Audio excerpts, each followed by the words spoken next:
একদিন বিশ্বনবী একবার সাহাবীদের সাথে এক মজলিসে উপস্থিত ছিলেন। এমন সময় সেখানে একজন গ্রাম্য বেদুইন ব্যক্তি উপস্থিত হল। তখন তার হাতে শিকার করা একটি গুই সাপ ছিল। সেই বেদুইন হজরত মুহাম্মদ সাল্লাল্লাহু আলাইহি ওয়াসাল্লামের দিকে ইশারা করে সাহাবায়ে কেরামকে জিজ্ঞাসা করল, তিনি কে? সাহাবায়ে কেরাম উত্তর দিলেন, তিনি আল্লাহ রসুল মুহাম্মাদুর রসুলুল্লাহ সাল্লাল্লাহু আলাইহি ওয়াসাল্লাম। ইনি হলেন জিন ও ইনসানের নবী। ইনি হলেন তামাম বিশ্বজাহানের নবী। অতপর সেই বেদুইন গ্রাম্য ব্যক্তি বলল, আমি লাত ও উজ্জার কসম করে বলছি, আমি তাকে নবী বলে স্বীকার করি না। তবে আমার হাতে যে শিকার করা গুই সাপ রয়েছে, এই সাপটি যদি কথা বলে তার নবুয়তের ব্যাপারে স্বীকৃতি দান করে, তাহলে আমি তাকে নির্দ্বিধায় নবী বলে মেনে নেব। হে মুহাম্মদ, যতক্ষণ পর্যন্ত এই গুই সাপটি আপনার উপর ঈমান না আনবে, ততক্ষণ পর্যন্ত আমিও আপনার উপর ঈমান আনব না।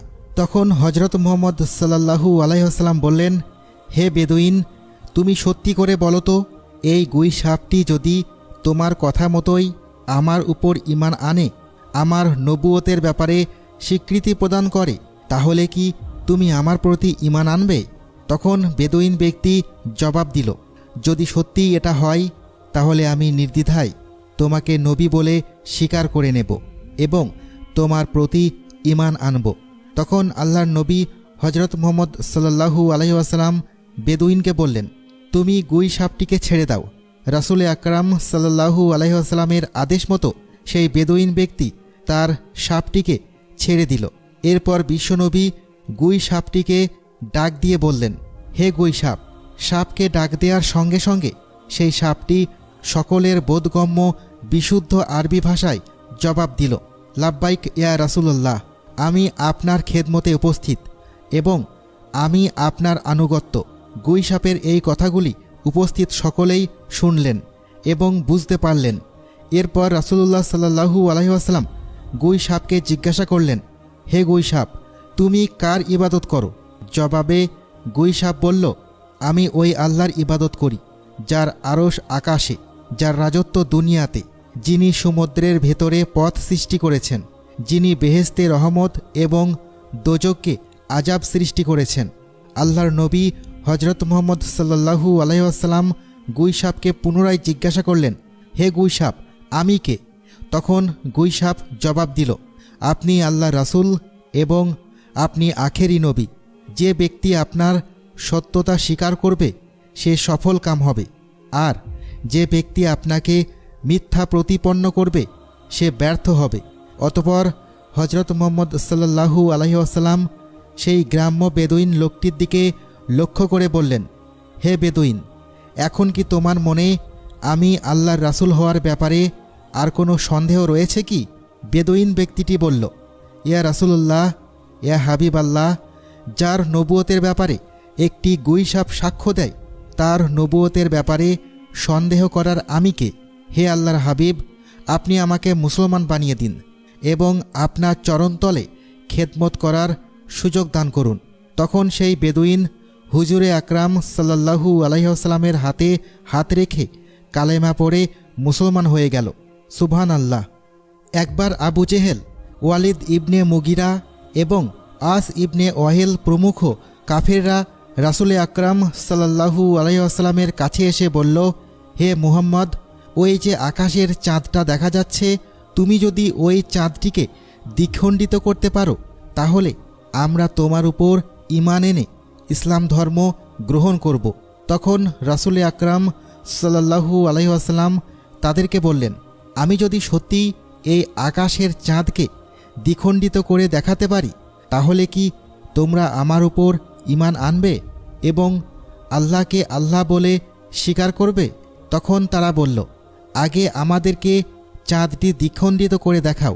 সত্যি আমরা তোমাকে কথা দিচ্ছি, যদি এই কাজ তুমি করে দেখাতে পারো, তাহলে তোমার উপর নিশ্চিতভাবে ঈমান আনব এবং তোমার আল্লাহকে আল্লাহ বলে স্বীকার করব আর তোমাকে নবী বলে স্বীকার করব।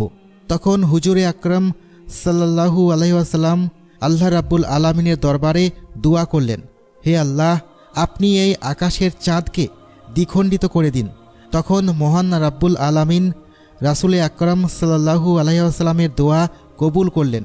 দোয়া করার পর বিশ্বনবী চাঁদের দিকে নিজের আঙুল ইশারা করলেন, আর সাথে সাথে আকাশের চাঁদ দ্বিখণ্ডিত হয়ে গেল। চাঁদের দুইটি খণ্ড পরস্পর হতে এত দূরে সরে গিয়েছিল যে এটার মধ্যভাগ হেরা পর্বতে দেখা যাচ্ছিল। আর চাঁদের দ্বিখণ্ডিত হওয়ার ব্যাপারটি কাফেররা ভালোভাবেই দেখতে পাচ্ছিল। এবার আল্লাহর নবী হজরত মুহাম্মদ সাল্লাল্লাহু আলাইহি ওয়াসাল্লাম প্রত্যেকটি কাফেরের নাম ধরে ধরে ডেকে বলতে লাগলেন, হে আবু জাহেল, তুমি সাক্ষী থাকো। হে ওয়ালিদ ইবনে মুগিরা, তুমি সাক্ষী থাকো। হে আস ইবনে ওয়াইল, তুমি সাক্ষী থাকো। আমি তোমাদের কথা মতো আকাশের চাঁদকে দ্বিখণ্ডিত করে দিয়েছি, আর তোমরা এখন তোমাদের ওয়াদা মতো আল্লাহকে ইলাহা বলে স্বীকার করো। এখন আমাকে নবী বলে বিশ্বাসও করে নাও। তখন কাফেররা হাসতে হাসতে বলতে লাগলো, ওরে মোহাম্মদ, এতদিন তো আমরা জানতাম তুমি এই পৃথিবীর বিভিন্ন জিনিসের উপর জাদু করার ক্ষমতা রাখো, কিন্তু আজ তো দেখছি তুমি আকাশের চাঁদের উপরও জাদু করার ক্ষমতা রাখো। তোমার মতো এত বড় জাদুকর আমরা এই পৃথিবীতে কখনোই দেখিনি। আর তুমি এই কথাও জেনে রাখো, আমরা কোনো জাদুকরকে কখনোই নবী বলে স্বীকার করতে পারি না। মূলত আল্লাহ রাব্বুল আলামিন তাদের ভাগ্যে ঈমানের দৌলত লিখে রাখেননি, তাই তারা আল্লাহ রাসূল সাল্লাল্লাহু আলাইহি ওয়াসাল্লামের পক্ষ থেকে এত বড় একটা মজেজা দেখার পরেও ঈমান গ্রহণ করল না। হজরত মুহাম্মদ সাল্লাল্লাহু আলাইহি ওয়াসাল্লামের এই বিশেষ মজেজার ব্যাপারে আল্লাহ রাব্বুল আলামিন কুরআনুল কারিমে উল্লেখ করে দিয়েছেন। সূরাতুল কামারে বর্ণিত হয়েছে, কিয়ামত নিকটে চলে এসেছে এবং চন্দ্র দ্বিখণ্ডিত হয়েছে। একদা রাসূল আকরাম সাল্লাল্লাহু আলাইহি ওয়াসাল্লাম উসামা রাদিয়াল্লাহু তাআলা আনহুকে নিয়ে কোথাও সফরে যাচ্ছিলেন। পথিমধ্যে হজরত মুহাম্মদ সাল্লাল্লাহু আলাইহি ওয়াসাল্লাম উসামাকে বললেন, হে উসামা, তুমি খুঁজে দেখো ইস্তেঞ্জার জন্য কোনো জায়গা খুঁজে পাও কি না। উসামা রাদিয়াল্লাহু তাআলা আনহু নবী করিম সাল্লাল্লাহু আলাইহি ওয়াসাল্লামের এই নির্দেশ পেয়ে ইস্তেঞ্জা করার জন্য জায়গা খুঁজতে লাগলেন, কিন্তু ধুধু মরুভূমি হওয়ায় তিনি কোনো জায়গা খুঁজে পেলেন না। অতঃপর তিনি রাসূল আকরাম সাল্লাল্লাহু আলাইহি ওয়াসাল্লামের কাছে এসে আর্জ করলেন, ইয়া রাসূলুল্লাহ, এই ময়দানে আড়াল হওয়ার মতো কোনো জায়গা নেই। তখন আল্লাহ রাসূল সাল্লাল্লাহু আলাইহি ওয়াসাল্লাম বললেন, তবে দেখো আশেপাশে কোনো বৃক্ষ বা পাথর আছে কি না। তখন উসামা রাদিয়াল্লাহু তাআলা আনহু বললেন, হে আল্লাহর নবী, আশেপাশে কিছু বৃক্ষ পাথর আছে বটে। তখন আল্লাহর নবী বললেন, তুমি সেই বৃক্ষ এবং পাথরগুলিকে গিয়ে বলো, আল্লাহর নবী তোমাদেরকে নির্দেশ দিয়েছেন তোমরা একত্র হয়ে যাও এবং তার ইস্তেঞ্জার জন্য একটি উপযুক্ত পরিবেশ তৈরি করে দাও।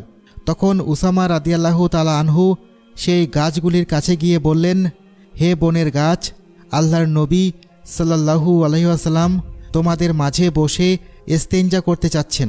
তিনি তোমাদেরকে এই নির্দেশ দিয়েছেন তোমরা পরস্পরে একত্রিত হয়ে মিলিত হয়ে যাও এবং তার ইস্তেঞ্জা করার জন্য একটি উপযুক্ত জায়গা ব্যবস্থা করে দাও।